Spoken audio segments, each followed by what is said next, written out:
Hello everybody, here I am on Levisham Moor, which is something of a national monument in itself, because there is so much like history and or prehistory here. There's even like I'm heading over here. There's the ruins of a medieval village, which I'm probably not going to go look at because I might have to traipse across the moors to get to it.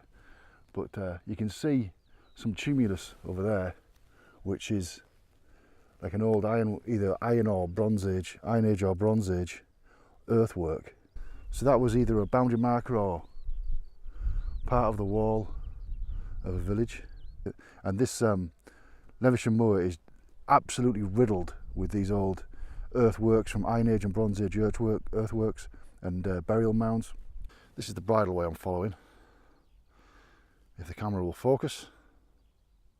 This is the bridleway I'm following, and this goes by the ruins of a medieval village up here, which has got very old evidence of iron workings, which is the earliest evidence of iron workings in North Yorkshire, apparently.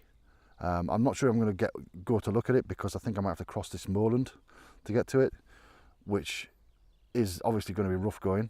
I don't know if you can see that. There's no paths across it apparently, but we'll see when I get up there.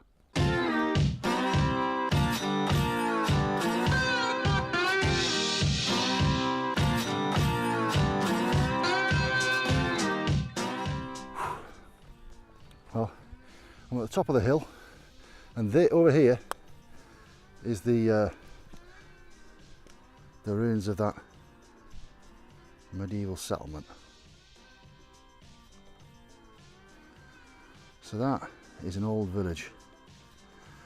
When all this moor was a hive of farming activity before the zombie apocalypse of the Renaissance. So now I've got a couple of miles along here, this bridleway, public bridleway across the moor, and that'll get me to the Hole of Horcum, which is something you have to see. It's pretty cool. The Hole of Horcum is one of the most distinctive features of the North York moors. You're going to love it.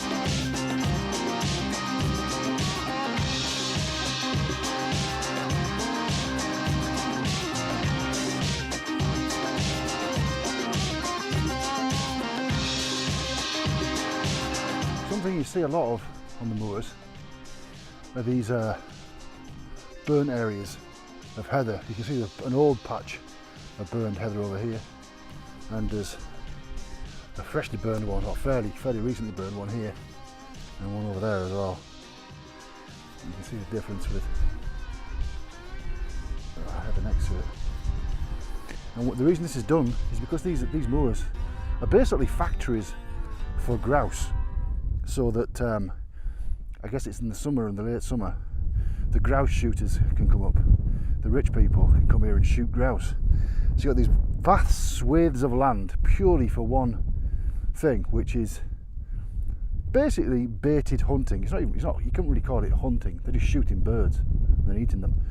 Now, I'm not really in objection to this because I eat meat, but it just seems to me a colossal waste of real estate. Though it does mean that we do have these areas of wilderness, albeit managed wilderness, in Britain. And apparently it's big business, especially in Scotland and Yorkshire, you know, this grouse shooting malarkey. So what they do is they wet the areas around the patch they want to burn with a tractor, and then they burn it, and making sure that the fire doesn't spread.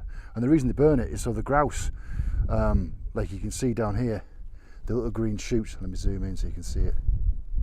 You can see these little green shoots coming up, because the grouse prefer to eat those.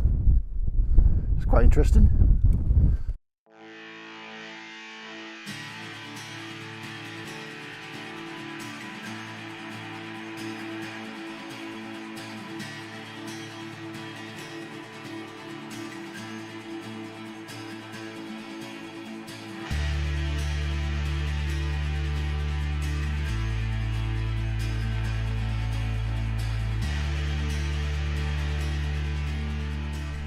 Well, what you can see behind me is a place called the Hole of Horcum. Now, that's just crying out for jokes. but I'm going to leave them alone. What this place is, this is this huge natural amphitheatre that was caused by erosion by the stream that you can probably make out down there if you follow the line of trees. And it's carved out over the millennia and millions of years, this huge natural amphitheatre that's 400 feet deep, and I guess it's a kilometre across at least, maybe a kilometre and a half, about a mile across. And legend has it, you remember the giant Wade? I put a link to where I mentioned him in a video earlier, a few months ago. The giant Wade, who used to live around these parts, had an argument with his wife.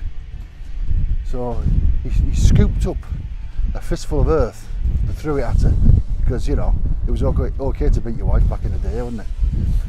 And this is the hollow that was left where he scooped the earth. I heard a more interesting story though, a more modern take, if you will, a more Christian take, which was Yorkshire is God's county, as it's known, and the devil liked it so much that he came over here and laid down and to enjoy the scenery. God found him in his county and told him to bugger off. So the devil got up and fled, and this is the depression left by his elbow. That's why it's known as the devil's elbow. It's quite interesting. Yes, that's the Hole of Horcum. It's one of the most prominent features on the North York Moors.